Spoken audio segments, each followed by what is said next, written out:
আজ আমার 21 দিন, তাই আমি কিন্তু নতুন শাড়ি আর আমার ছেলে কিন্তু নতুন জামা প্যান্ট পরে নিয়েছি। তোমরাও শান্তিতে থেকো, সবাই তোমাদের নামেও শান্তির জল ছিটে দিচ্ছি। তোমরাও সবাই শান্তির জল পেয়েছো তো?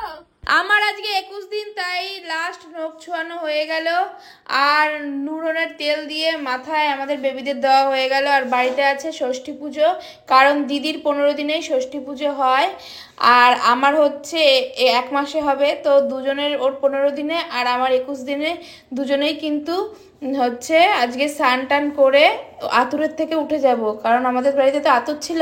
তাই নতুন জামা, নতুন শাড়ি পরে দিদি আর আমি রেডি হয়ে গেছি।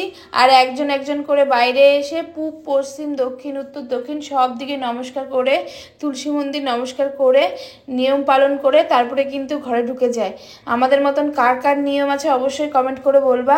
দিদি সব দিকে নমস্কার করে ঘরে ঢুকে গেল, তারপরে আমিও নতুন জামা, শাড়ি, ব্লাউজ সব কিছু পরে আর এই যে আমার বেবিকেও নতুন ড্রেস পরিয়ে কিন্তু চারিদিকে যাব নমস্কার করতে। মা সব দেখিয়ে দিচ্ছে যে প্রথমে এই দিকে নমস্কার করবি। আর আমি তো মরা নিয়ে নমস্কার করতেই পারছিলাম না, কীভাবে করব। এমনিতেই মরা নিতে আমার খুব ভয় লাগে, তার মধ্যে আবার নমস্কার। আমি মানে একটা খুব ভয় ভয় করছিলাম, কিন্তু করতে হবে, নিয়মের জিনিস কোনোটাই না করলে হবে না। তার জন্য সবটুকুনি কষ্ট হলেও করেছি।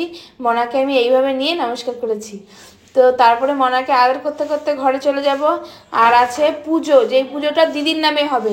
আমার পুজোটা 1 মাসে হবে আর দিদির পুজোটা কিন্তু 15 দিনে হচ্ছে। তো আজকে দিদির নামেই পুজো হবে। তো এখানে মাসি সব কিছু রেডি করে দিচ্ছে ব্রাহ্মণ মশাইকে, আর ফল টল। আর ওদিকে মা তো বাড়িতে কত কাজ, মাসি এসে অনেক হেল্প করলো আমাদের, নাইলে মা এক হাতে করে উঠতে পারতো না। একদিকে রান্নাবাড়ি খাওয়ার চাপ আর এদিকে পুজো টুজো সব কিছুরই চাপ ছিল। তার জন্য সব কিছু আমার বর বাজার টাজার করে এনেছে আর দিদির বর চলে গেছে মানে ডিউটিতে। তো আমার বর এদিকে সকাল থেকে খাটাখাটনি করছে। আমাদের তো সকাল থেকে খাওয়া দাওয়া কিচ্ছু হয়নি। তো এই দেখো, তারপরে কিন্তু নতুন জামা প্যান্ট, শাড়ি টাড়ি পরিয়ে লক্ষ্মী পুজোয় বসে গেছে, মানে আমার দিদি পুজোতে বসে গেছে, ওর নামেই পুজো হবে। তো তোমরা সবাই কমেন্ট করে বলো আমাদের মতন এরকম কার কার নিয়ম আছে। তো এখানে কিন্তু ব্রাহ্মণ মশাই খুব সুন্দর করে পুজো করলো, আর কি বলবো, যজ্ঞও খুব সুন্দর করে করলো। আর ওনার পুজো দেখে আমাদের খুব ভালো লাগলো। পুজো হলো আজকে বড় মেয়ের, ওদের আতুর উঠে গেলে ষষ্ঠী পুজো হয়, তাই ওই যে যজ্ঞ হলো, সবকিছু হলো। আজকে বড়টার হলো, আর 1 সপ্তাহ পর আবার জয়ন্তী দিদির হবে যজ্ঞ।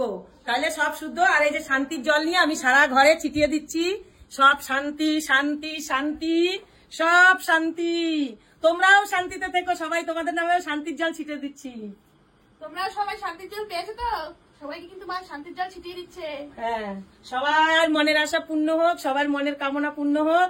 শান্তি সর্ব কাজে, সবাই শান্তি সর্ব কাজে। এই যে ঠাকুর মশাই খুব সুন্দর পুজো করেছে, যজ্ঞ করেছে আজকে বদ্দির নামে, বদ্দির মেয়ের নাম দিয়ে, বদ্দির দিয়ে আজকে তাদের সংকল্প করে দিয়েছে। ঠাকুরমশাই খুব সুন্দর পুজো করেছে, তাই ঠাকুরমশাই যে দক্ষিণা দিচ্ছি। ঠাকুরমশাই যা চেয়েছে তাই দিয়েছি। আশীর্বাদ করুন সবাই যেন সুখে শান্তিতে থাকে, সর্ব কাজে শান্তি থাকে। সন্তুষ্ট তো আপনি? আচ্ছা, হ্যাঁ, ঠিক আছে।